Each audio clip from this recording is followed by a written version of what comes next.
கர்த்தருக்கு பிரியமானவர்களே, கர்த்தர் இன்றைக்கு உங்களோட பேசவிருக்கும் வார்த்தையை கேட்கலாமா? ஆதியாகமம் 45ஆம் அதிகாரம் 26ஆம் வசனம். யோசேப்பு உயிரோடு இருக்கிறான், அவன் எகிப்து தேசத்துக்கெல்லாம் அதிபதியாய் இருக்கிறான் என்று அவனுக்கு அறிவித்தார்கள். அவன் இருதயம் மூர்ச்சை அடைத்தது, அவன் அவர்களை நம்பவில்லை. தேவஜனமே, இந்த வார்த்தை ஆங்கில மொழியாக்கத்தில் Jacob was stunned என்று வேதம் சொல்லுகிறது. And he did not believe that thing என்று வேதம் சொல்லுகிறது. தேவஜனமே, இந்த சம்பவம் நாம் எல்லோருக்கும் நன்றாய் அறிந்திருப்பதுதான். யோசேப்பின் 17வது வயதில் அவன் மரித்து விட்டான் என்றதை கேட்ட யாக்கோபு அந்த நாளிலிருந்து அவனுக்குள்ளாய் ஒரு துக்கம் இருந்தது. அது மாத்திரமல்ல, தேசத்தில் பஞ்சம் ஏற்பட்டு தன்னுடைய பிள்ளைகள் எகிப்துக்கு தானியத்தை கொண்டு வரப்போய் அங்கே பென்யமீனையும் அழைத்து கொண்டு போக வேண்டும் என்ற சூழ்நிலையின் போது அவன் மிகவும் புலம்பினான். ஏற்கனவே என்னுடைய ஒரு மகனை இழந்து விட்டேன், இவனையும் இழக்க நீங்கள் இப்படிப்பட்ட காரியத்தை செய்கிறீர்கள் என்று வேதனையில் இருந்தவன் தான். அப்படிப்பட்ட அவனுக்கு ஒரு நல்ல செய்தி வருகிறது. அந்த செய்தியை கேட்ட அவனுக்கு இருதயம் மூர்ச்சை அடைத்ததாம். அதாவது ஆங்கிலத்தில் ஸ்டன் என்ற வார்த்தை குறிப்பிடப்பட்டிருக்கிறது. ஸ்டன் என்றால் filled with the emotional impact of overwhelming surprise or shock. ஆந்தேவ ஜனமே, அவனுக்கு அந்த வியப்பை நம்ப முடியவில்லை.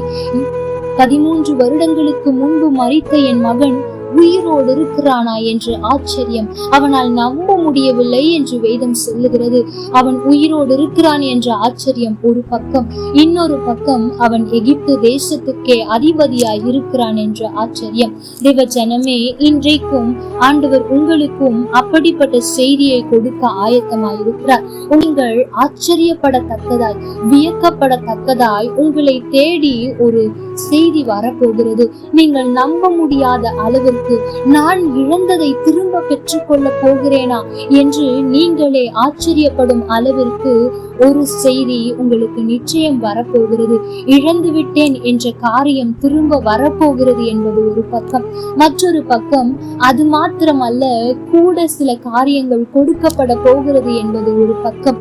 ஆனால் இந்த காரியத்தை பெற்றுக்கொள்வதற்கு உங்களுக்கு ஒரு இருதயம் அவசியமாயிருக்கிறது.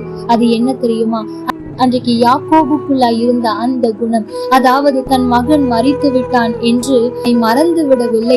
தன்னுடைய அடுத்த மகனை கொண்டு போக நினைக்கும் போது வரை அவன் சொல்லுகிற காரியம், ஏற்கனவே ஒரு மகனை இழந்து விட்டேன், இவனையும் நான் இழக்க வேண்டுமா என்று தான் இழந்ததை குறித்த கவலை அவனுக்கு இருந்தது. தேவஜனமே, இன்றைக்கு ஒருவேளை நீங்கள் ஆவிக்குரிய நிலையிலிருந்து விழுந்திருக்கலாம், இல்லது முன்பு போல நீங்கள் செய்த காரியத்தை இப்பொழுது செய்யாமல் இருக்கலாம். அது உலக பிரகாரமான காரியமாய் இருக்கலாம், ஊழியமாய் இருக்கலாம். நீங்கள் இழந்த நிலையில் இருப்பீர்கள் என்றால் நீங்கள் நம்ப முடியாத அளவிற்கு, நீங்கள் ஆச்சரியப்படும் அளவிற்கு ஆண்டவர் மீண்டுமாய் உங்களை பயன்படுத்த, இழந்ததை கொடுக்க, இனி நான் பெற்றுக்கொள்ள முடியாது என்பதை திரும்ப உங்களுக்கு கொடுக்க, அதை இரட்டிப்பாய் கொடுக்க அவர் ஆயத்தமாய் இருக்கிறார். நீங்கள் இழந்ததை நினைத்து, ஆண்டவரே அதை நான் இழந்து விட்டேன், எப்படியாவது திரும்ப தந்துவிடும் என்ற இருதயத்தோடு கேட்பீர்கள் என்றால் நிச்சயம் அவர் உங்களுக்கு திரும்ப கொடுப்பார், ஆச்சரியத்துக்குள்ளாக்குவார். நீங்கள் நம்ப முடியாத அதிசயத்தை நிச்சயம் செய்வார். கர்த்தர் தாமே உங்களோடு கூட இருந்து உங்களை ஆசீர்வதிப்பாராக. ஆமென். லைக் பண்ணுங்க, ஷேர் பண்ணுங்க, கமெண்ட் பண்ணுங்க.